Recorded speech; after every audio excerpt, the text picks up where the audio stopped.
اور کیسے پھر آہستہ آہستہ دل کے اوپر قبضے جما لیتا ہے، اور کس طرح پھر ایمان کا نور نکلنا شروع ہو جاتا ہے اور منافقت کے اندھیرے آنا شروع ہو جاتے ہیں۔ اس حوالے سے ہماری گفتگو جاری ہے۔ گزشتہ خطبہ جمعۃ المبارک میں دل کی ایک بہت بڑی بیماری منافقت اور اس کی چند ایک علامات کا آپ کے سامنے میں نے تذکرہ کیا تھا۔ دل تو چاہتا تھا کہ ایک ایک بیماری کے اوپر تفصیلاً تبصرہ کیا جائے،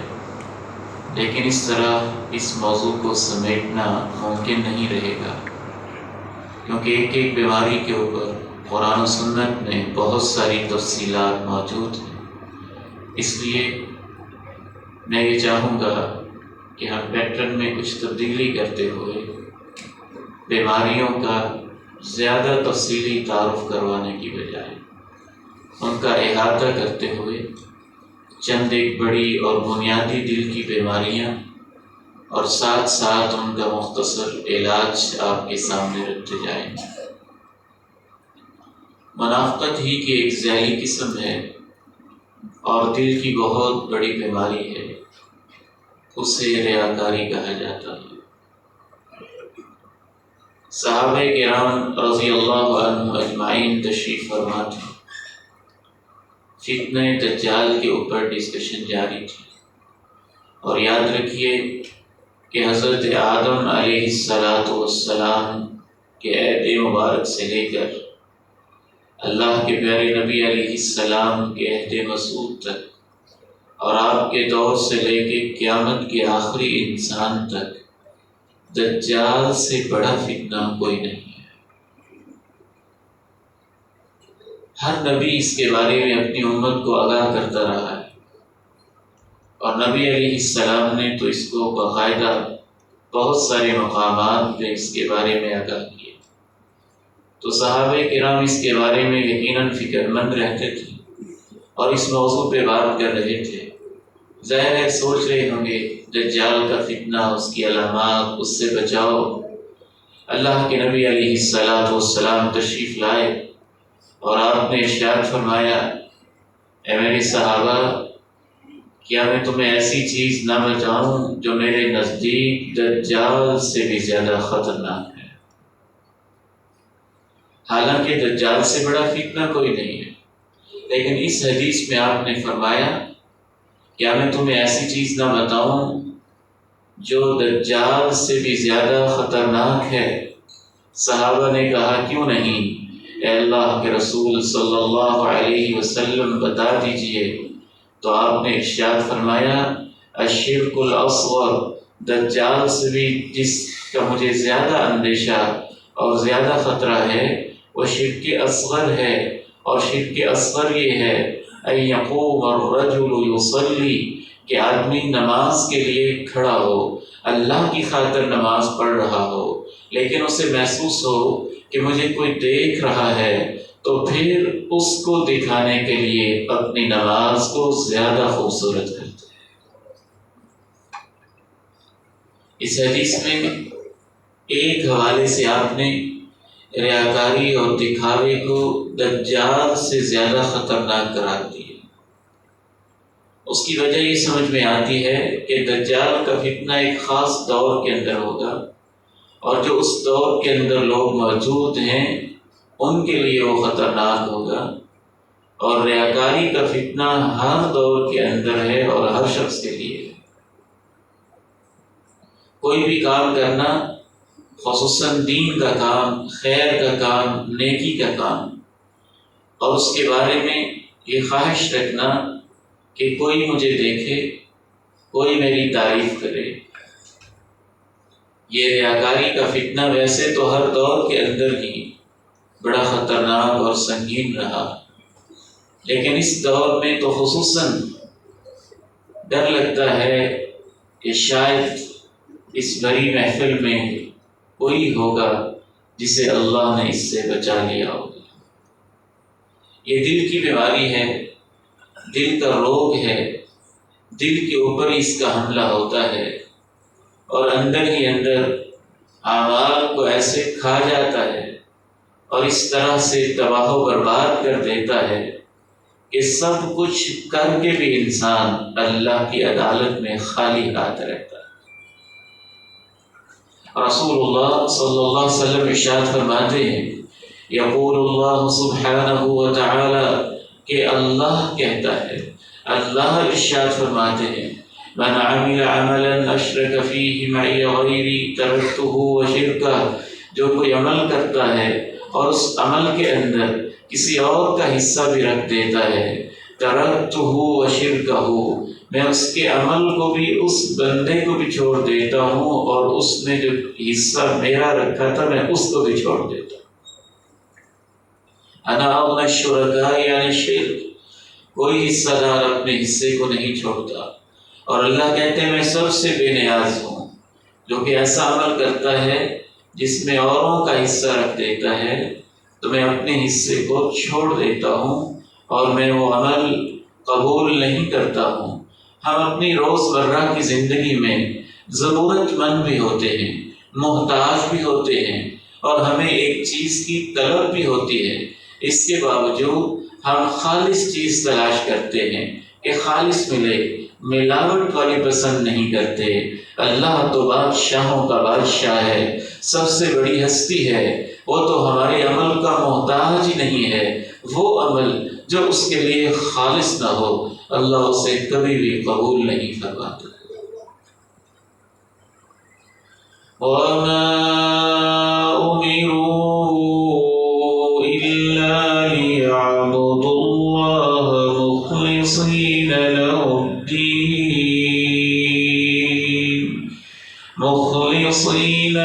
الدِّينَ حُنَفَاءَ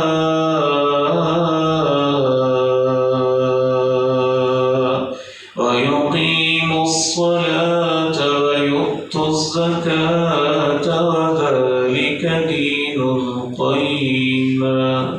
انہیں تو صرف یہ حکم دیا گیا ہے کہ اللہ کی عبادت کریں اور خالص ہو کر ایسے کریں کہ اطاعت صرف اسی کی کریں، نماز کی پابندی کرتے رہیں، زکوٰۃ کو ادا کرتے رہیں۔ یہی سیدھا دین ہے، یہی مضبوط دین ہے، یہی وہ دین ہے جو اللہ رب العزت کو مطلوب ہے۔ فَمَن كَانَ يَرْجُو لِقَاءَ رَبِّهِ فَلْيَعْمَلْ عَمَلًا صَالِحًا وَلَا يُشْرِكْ بِعِبَادَةِ رَبِّهِ أَحَدًا۔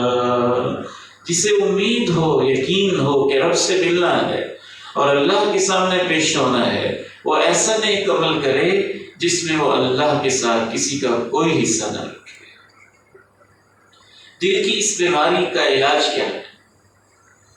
یہ کیوں پیدا ہوتی ہے؟ سب سے پہلی اور بنیادی وجہ یہ ہوتی ہے ریاکاری کی، کہ انسان دنیا کا حریص ہے، وہ یہ چاہتا ہے کہ لوگ میری تعریف کریں، لوگ مجھے داد دیں، لوگ واہ واہ کریں، میں کوئی بات کروں تو لوگ اش اش کر اٹھیں اور وہ سارے کے سارے میری تعریف کے اندر رطب اللسان ہو جائیں۔ ایک اہم ترین وجہ انسان کے ریاکاری کے اندر مبتلا ہونے کی یہ ہوتی ہے کہ وہ ہر چیز میں اپنی تعریف چاہتا ہے۔ یہ انسان کی کمزوری بھی ہوتی ہے، اور جب انسان عمل ہی اس لیے کرے کہ لوگ اس کی تعریف کریں، لوگ اس کو داد دیں، لوگ اس کے اوپر اش اش اور واہ واہ کر اٹھیں، تو ریاکاری کے ایک ایسے فتنے کے اندر مبتلا ہو جاتا ہے کہ یہ والا رویہ بعض دفعہ تو ہر عمل میں آ سکتا ہے۔ دیکھیے، ریاکاری ایک سیاستدان کے اعمال میں بھی ہو سکتی ہے، ریاکاری ایک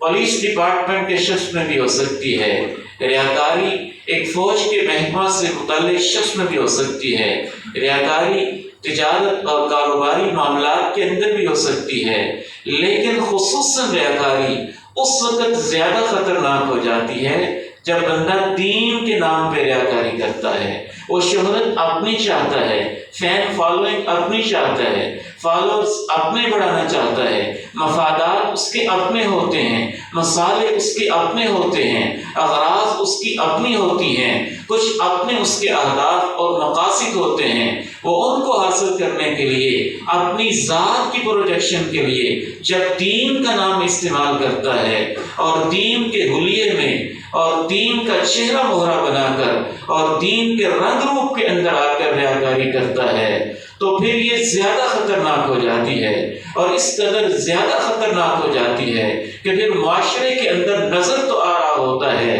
دین کا بہت کام ہو رہا ہے، لیکن اس کے اندر سے برکت مٹ جاتی ہے، نظر تو آ رہا ہوتا ہے دروس، کانفرنسز، جلسے، سیمینار، جمعات اور پتہ نہیں کیا کچھ ہو رہا ہے، اداروں پہ ادارے، ویلفیئر کے کام، بہت کچھ ہو رہا ہے، لیکن اس کے اندر سے برکت اٹھ چکی ہوتی ہے کیونکہ اللہ کی رضا اس کے اندر مطلوب نہیں ہوتی، اور وہ سارے ہی کام اپنے مقاصد سے پیچھے ہٹ جاتے ہیں۔ اس لیے سب ریاکاروں کو اللہ نے سزا دینی ہے، لیکن ریاکاروں کو سزا دیتے ہوئے سب سے پہلی سزا ان کو دینی ہے جو ریاکاری کے لیے اللہ کے دین کا نام استعمال کرتے تھے۔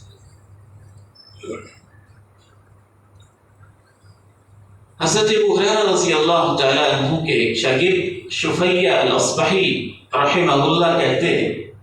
میں مدینہ منورہ پہنچا تو لوگ بیٹھے ہوئے تھے، ایک مجلس لگی ہوئی تھی، ایک جھمگٹا تھا، لوگوں کا رش تھا، میں انتظار میں تھا کہ جب رش کچھ کم ہوتا ہے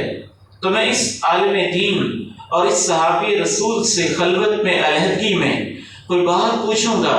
لوگ چلے گئے، وہ اکیلے رہ گئے، وہ جناب ابو ہریرہ رضی اللہ تعالیٰ عنہ کی مجلس علم لگی ہوئی تھی، شفیع الاصبحی کہتے ہیں میں ان کے پاس پہنچا اور میں نے کہا میں تمہیں اللہ کی قسم دیتا ہوں کہ آپ مجھے ایسی حدیث بتائیں جو بالکل صحیح واقعی آپ نے اللہ کے نبی علیہ السلام سے سنی ہو۔ جناب ابو ہریرہ نے کہا ہاں میں تمہیں لأحدثنک حدیثا سمعته من رسول اللہ صلی اللہ علیہ وسلم، میں تمہیں ایسی حدیث سناؤں گا جو میں نے اللہ کے پیغمبر سے اس گھر میں سنی تھی، اس جگہ پہ سنی تھی، میرے اور آپ کے علاوہ کوئی نہیں تھا۔ جناب ابو ہریرہ کہنے لگے اللہ کے رسول علیہ السلام سے میں نے سنا، اور جیسے انہوں نے کہا کہ اللہ کے رسول سے میں نے سنا، ان کے اوپر غشی کی کیفیت طاری ہو گئی۔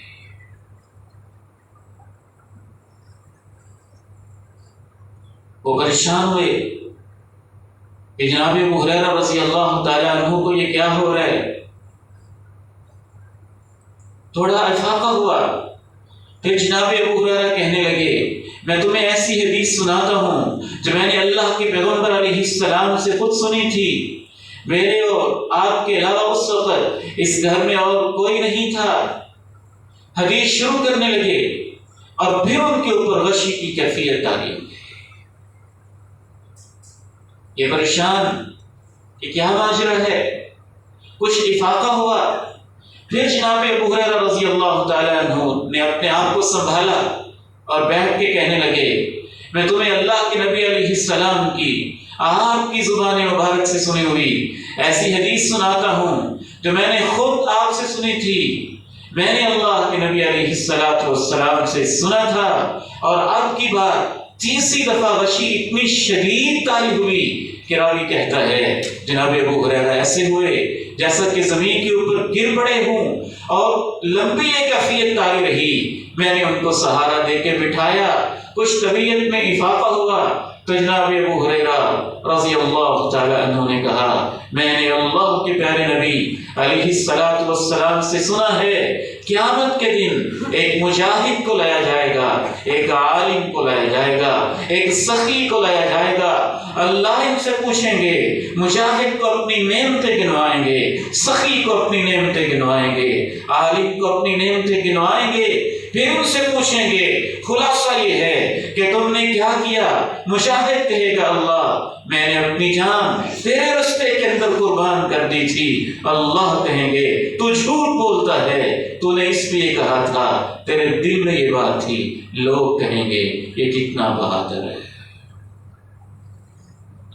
عالم سے اللہ پوچھیں گے وہ جواب دے گا، اللہ اس سے بھی کہیں گے تو جھوٹ بولتا ہے، تو نے یہ سب کچھ اس لیے کیا تھا کہ لوگ کہیں گے کتنا بڑا عالم ہے، کتنا بڑا قاری قرآن ہے۔ سخی سے اللہ پوچھیں گے تو نے یہ سب کچھ، میں نے تیرے اوپر اتنی نعمتیں کی، تو نے کیا کیا؟ وہ گنوائے گا میں نے تیری راہوں میں ایسے ایسے خرچ کیا۔ اللہ فرمائیں گے تو جھوٹ بولتا ہے، تو نے یہ سب کچھ اس لیے کیا تھا تاکہ لوگ کہیں یہ بڑا سخی آدمی ہے۔ وقت کیلا، جو تم چاہتے تھے تمہیں کہہ دیا گیا، آج میرے پاس تمہارے لیے کوئی اجر نہیں۔ تو شہرت کے لیے، لوگوں کی تعریف سننے کے لیے انسان بہت کچھ کر گزرتا ہے۔ اس کا علاج کیا ہے؟ اس کا علاج ایک ہی ہے کہ دیکھیے، جس بندے سے ہم تعریف سننا چاہتے ہیں وہ میری تعریف کر بھی دے گا تو مجھے کیا ملے گا؟ میری شان کتنی بڑھ جائے گی اگر لاہور کا سارا مجمع بھی اور آپ کے کروڑوں اور لاکھوں فالوورز بھی آپ کی تعریف کرتے رہیں، واہ واہ کرتے رہیں، کمنٹس اچھے دیتے رہیں، سب کچھ کرتے رہیں۔ سوچنے کی بات یہ ہے کہ آپ کو اس کا کیا فائدہ ہے اور کب تک وہ تعریف کریں گے، اور وہ تعریف کرنے والوں کی اوقات ہی کیا ہے؟ یہ تو انسان کی سوچ گھٹیا ہوتی ہے، وہ اپنے آپ کو اتنا گھٹیا سمجھتا ہے کہ لوگ میری تعریف کریں گے تو تب ہی تو میرا مقام ہوگا۔ اس کے اندر گویا کوئی کانفیڈنس نہیں ہے، کوئی اعتماد نہیں ہے اپنی صلاحیت کے اوپر۔ ہاں، اگر تم تعریف سننا ہی چاہتے ہو تو اپنے اس تصور کو، انسان تعریف سننا چاہتا ہے لیکن بجائے اس کے کہ آپ یہ سوچیں لوگ میری تعریف کریں گے، آپ اپنے اس تصور کو اس طرف موڑ دیں اور اس طرف لے آئیں کہ اللہ، میں خوبصورت تلاوت کرنا چاہتا ہوں، میں تیرے دین کی تبلیغ اور باتیں کرنا چاہتا ہوں، میں تیرے دین کی راہوں میں اپنی جان نچھاور کرنا چاہتا ہوں۔ کس لیے؟ اس لیے تاکہ قیامت کا دن ہو، اور قیامت کے دن انبیاء موجود ہوں، صدیقین موجود ہوں، شہداء موجود ہوں، صالحین موجود ہوں، اور تو مجھ کو بلا کے کہے اے میرے بندو گواہ ہو جاؤ، میں اپنے اس بندے پہ بڑا خوش ہوں، اس نے جو کیا ہے میرے لیے کیا۔ اللہ آپ کی تعریف کرے نا تو وہ باقی رہے گی، وہ ہمیشہ رہے گی۔ اور اللہ تعریفیں کرتا ہے، ایسی ایسی تعریف کرتا ہے، ایسی ایسی تعریف کرتا ہے کہ جب اللہ تعریف کرتا ہے، جب کسی بندے کی اللہ تعریف کرتا ہے تو صرف اللہ اکیلا پھر تعریف نہیں کرتا، جب اللہ تعریف کرتا ہے پھر فرشتے بھی تعریف کرتے ہیں، جب فرشتے تعریف کرتے ہیں پھر زمین میں بھی تعریف ہوتی ہے، اور اللہ ایسی تعریف کرتا ہے۔ آپ قرآن مجید کو اٹھا کے دیکھیے،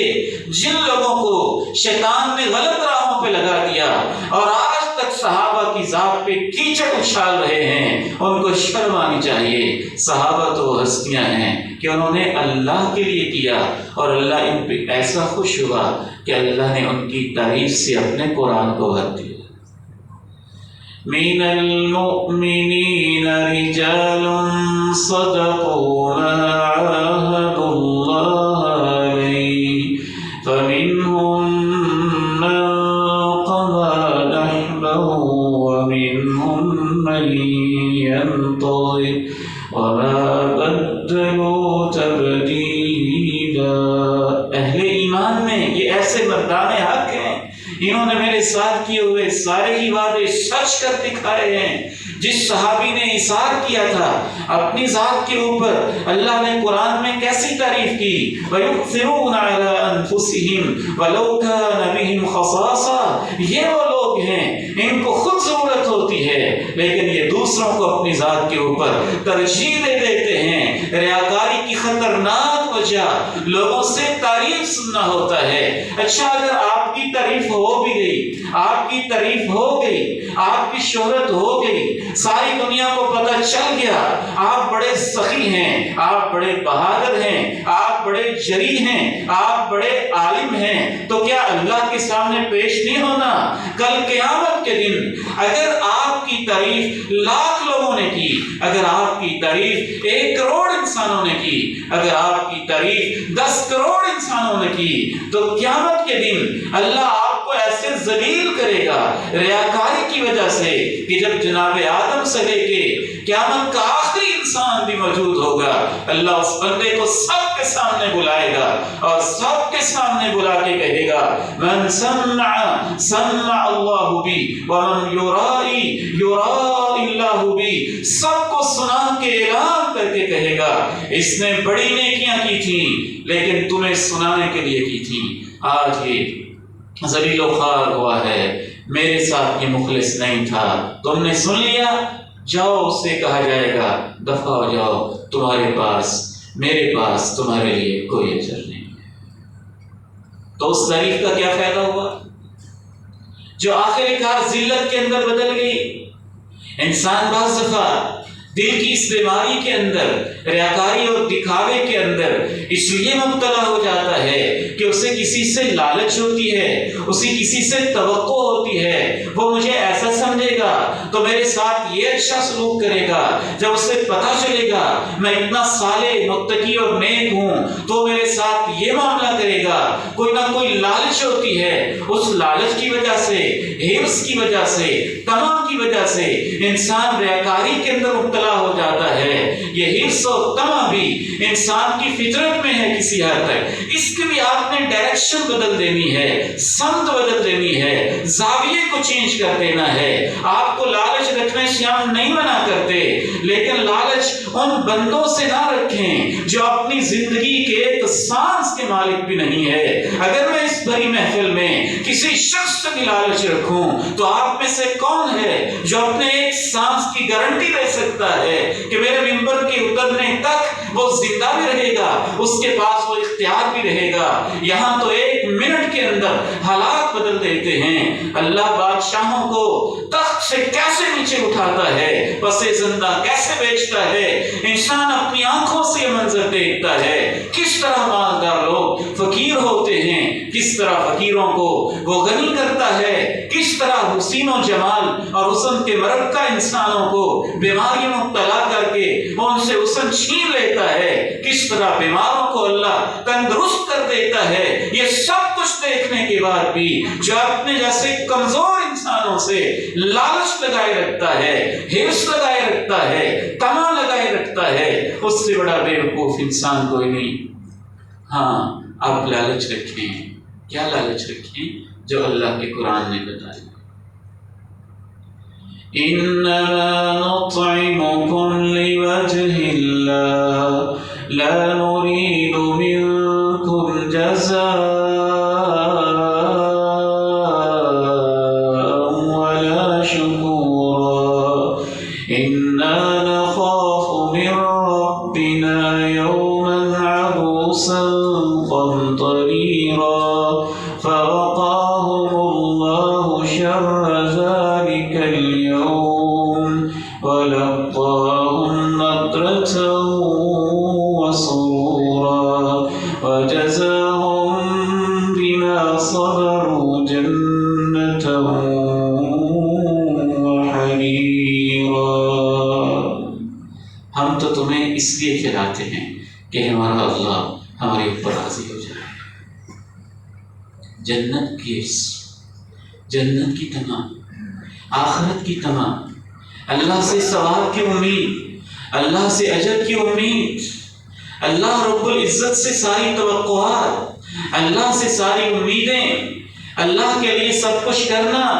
اللہ کا قرآن کہتا ہے کہ جو مخلص لوگ ہوتے ہیں وہ تو یہاں تک کہہ اٹھتے ہیں کہ ہم تمہیں اللہ کی خاطر کھلاتے پلاتے ہیں۔ کس کو کھلاتے ہیں؟ جس سے توقع بھی نہیں ہوتی، کبھی کسی یتیم کو، کبھی کسی قیدی کو، کبھی کسی مسکین کو، کبھی کسی فقیر کو۔ وَيُطْعِمُونَ الطَّعَامَ عَلَىٰ حُبِّهِ مِسْكِينًا وَيَتِيمًا وَأَسِيرًا إِنَّمَا نُطْعِمُكُمْ لِوَجْهِ اللَّهِ لَا نُرِيدُ مِنكُمْ جَزَاءً وَلَا شُكُورًا۔ نہ ہم سے صلے، ہم تم سے صلے کی توقع رکھتے ہیں، ہم تم سے اتنی بھی لالچ نہیں رکھتے